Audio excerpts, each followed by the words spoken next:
Tafsir surah Al-Fajr. Untuk menjelaskan surah Al-Fajr, teman-teman, saya akan susunkan beberapa amal yang sangat ditekankan di 10 awal Zulhijjah. Puncak daripada amal ibadah di sini adalah ibadah haji. Karena ibadah haji dikerjakan dari tanggal 8 Zulhijjah sampai 13 Zulhijjah. 6 hari ini adalah 6 hari ibadah haji. Dari 6 hari ini ada 2 hari hukumnya sunnah, ada 4 hari hukumnya wajib. Yang sunnah hari pertama tanggal 8 Zulhijjah dan hari terakhir tanggal 13 hari terakhir hari tasyrik. Ini sunnah. Tanggal 8 dikenal dengan hari tarwiyah. Makna tarwiyah dalam bahasa Arab adalah orang membawa air lalu menyiramnya di padang pasir sehingga padang pasir itu dari panas menjadi dingin. Itu bahasa Arabnya tarwiyah. Dinamakan tarwiyah karena di lokasi Mina pada saat jemaah haji masuk tanggal 8 Zulhijjah di zaman dulu itu kering sekali. Bahkan sampai sekarang masih terlihat padang pasir dan juga panas. Maka dinamakan dengan tarwiyah. Jemaah haji disunnahkan masuk hari tarwiyah ke Mina. Kemudian mereka memakai baju ihramnya. Sholat duhur asar jamak qasar takdim. Kemudian mereka duduk berzikir, beribadah, mendengarkan ceramah sampai maghrib dan isya. Mereka juga menjamak maghrib sama isya. Ditakdim isya di waktu maghrib. Kemudian di qasar waktu atau sholat isyanya saja jadi 2 rakaat. Menginap sampai besok pagi. Tanggal 9 Zulhijjah. Ini dikenal dengan hari Arafah. Jemaah haji pergi ke Arafah, kemudian mereka ibadah di situ dari waktu duha, duhur asar mereka jamak qasar takdim, kemudian mereka tiba sampai maghrib. Solat maghribnya sunnahnya ditakhir, diterlambatkan di daerah Muzdalifah. Setelah itu besok pagi tanggal 10 di Muzdalifah sunnahnya mereka menginap. Hari raya Idul Adha tanggal 10 Zulhijjah. Di situ mereka melakukan salah satu dari 3 kegiatan. Kalau sudah dilakukan jemaah haji boleh bertahallul mencukur rambutnya. Yang pertama mereka berkurban. Yang kedua mereka jumrah aqabah atau melontar. Dan yang ketiga adalah mereka tawaf ifadah. Tawaf wajibnya haji. Kalau sudah selesai mereka sudah boleh cukur rambut dan ganti baju ihram menjadi baju biasa. Setelah itu mulai tanggal 10 dikenal dengan hari Adha, hari Nahar. Ya. Itu kemudian mereka nginap di Mina sampai tanggal 12 kalau mau nafar awal. Yang pertama meninggalkan dulu. Ya, bisa keluar dari Mina setelah itu menyelesaikan haji, atau kalau yang mau nafar thani tetap tinggal sampai tanggal 13-nya. Di sini mereka jumrah kecil, sedang, besar, atau jumrah sugra, wusta dan kubra. Setelah itu baru selesai hajinya. Ini ringkasan ibadah haji. Dan teman-teman suatu tidak asing dengan keutamaan haji. Yang sangat mulia adalah hadis Nabi SAW. Siapa yang haji tidak rafath. Tidak rafath itu tidak mengucapkan kalimat syahwat kepada selain pasangan halalnya. Cinta, rindu, sayang kepada selain pasangan istri atau selain suami. Siapa yang haji tidak rafath, tidak fusuk, berbuat kejahatan. Masuk dalam fusuk juga adalah memeluk, salaman, ciuman dengan selain mahramnya. Kemudian tidak jidal, berdebat-debat dan bertengkar di musim haji, maka dia akan pulang seperti baru dilahirkan oleh ibunya. Juga sabda Nabi SAW dalam hadis Bukhari Muslim, dua-duanya hadis sahih. Yang tadi juga yang sebelumnya hadis Bukhari Muslim, kata Nabi SAW, umrah ke umrah pengampunan dosa di antara keduanya, dan haji mabrur yang mengikuti syarat dan rukunnya tidak ada balasan kecuali surga. Ini puncak ibadah. Ibadah yang kedua, saudaraku seiman, adalah bagaimana seseorang berpuasa selama 9 hari dan sholat malam selama 9 malam itu. Kok bisa? Dari mana dalilnya? Surah Al-Fajr tadi.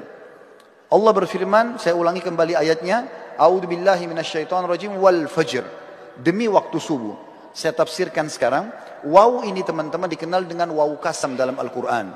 Atau dalam bahasa Arab. Seperti kalau kita mengatakan wallahi, demi Allah. Allah kalau bersumpah dalam Al-Quran dengan menggunakan waw ini, berarti yang datang setelahnya informasi penting yang harus diperhatikan. Mirip dengan firman Allah yang lain, wal asr. Demi waktu. Maka di sini juga Allah mengatakan wal fajr.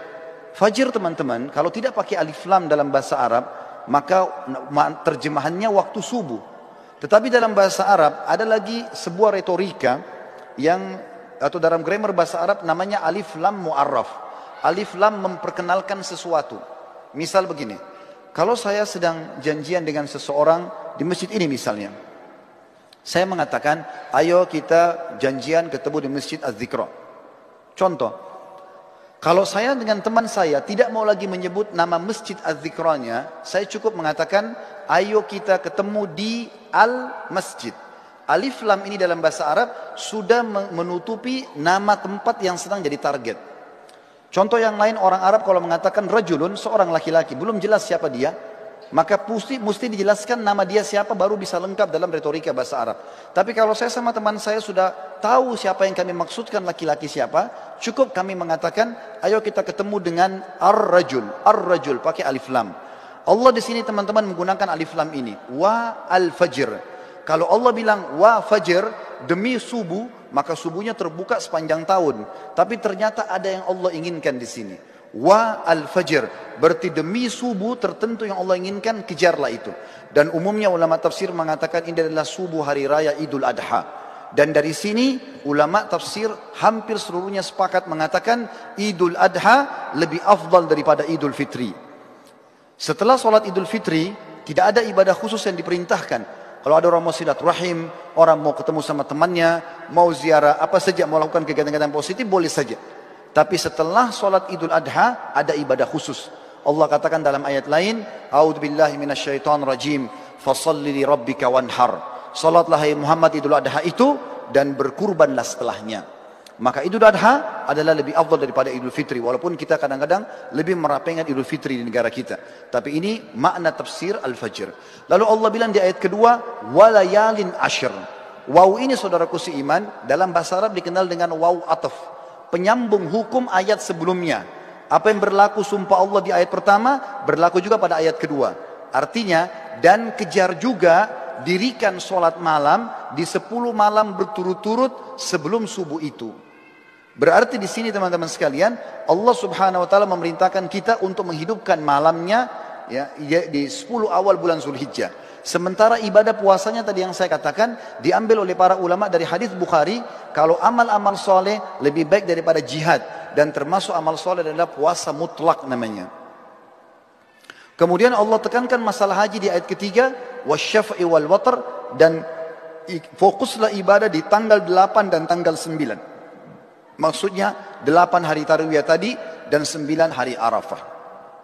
Saudaraku seiman, di sini berpuasa dan juga sholat malam dianjurkan karena ada surah Al-Fajr tadi.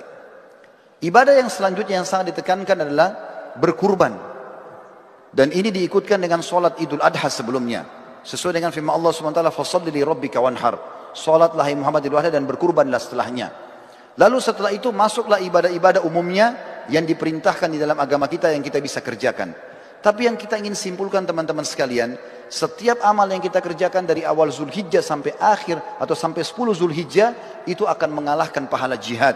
Oleh karena itu jangan disia-siakan. Perbanyaklah amal soleh, dirikan sholat malamnya, puasalah siang harinya, lalu persiapkanlah hewan-hewan kurban yang terbaik akan kita kurbankan nantinya. Para sahabat ridwanullahi alaihim, mereka berkurban dengan cara membeli domba-domba mereka 6 bulan sebelum Idul Adha, lalu mereka sengaja menggemukkan kurban tersebut, lalu kemudian mereka menyembelihnya di Idul Adha karena diberikan untuk Allah Subhanahu wa taala.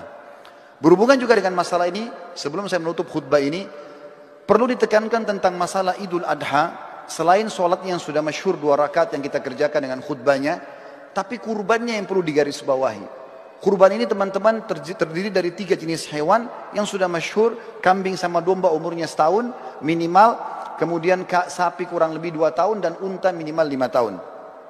Tapi dari 3 jenis hewan ini, yang paling ditekankan adalah domba dan kambing. Seringkali saya dengar dari panitia masjid, kalau ada orang-orang kita yang akan menerima daging kurban, mereka kalau melihat vouchernya tertulis daging kambing, mereka tidak mau mengambilnya. Bahkan banyak masjid mungkin tidak melaksanakan kambing ini. Padahal sebenarnya kalau kita mau lihat afdaliyahnya, maka terletak pada domba dan kambing.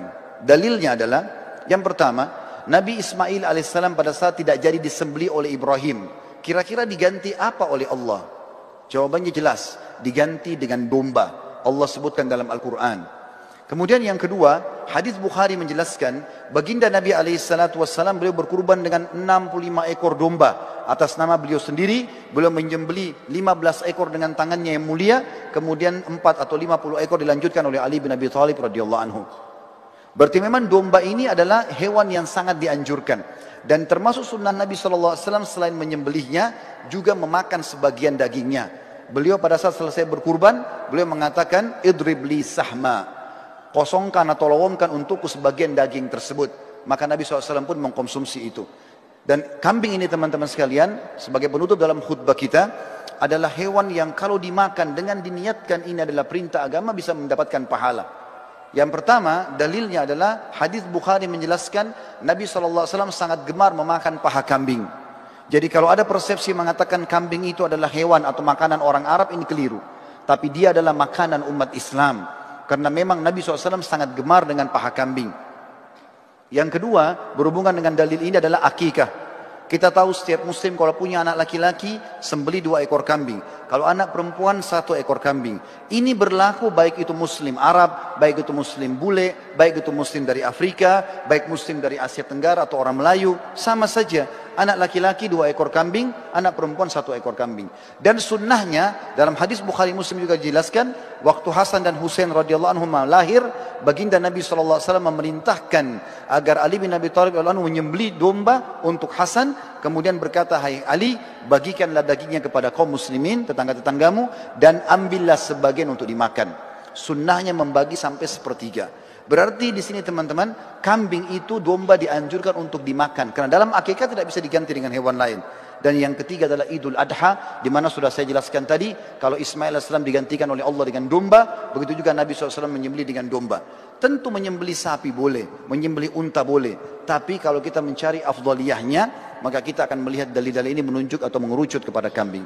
Semoga bisa diambil manfaat. Aqulu qauli hadza, saya sudah mengucapkan perkataan saya ini, wa astaghfirullah li wa lakum, dan saya beristighfar kepada Allah, mengajak jemaah juga istighfar kepada Allah, fastaghfiruhu innahu huwal ghafurur rahim. Beristighfar dan bertobatlah karena dia Maha menerima taubat hamba-hambanya.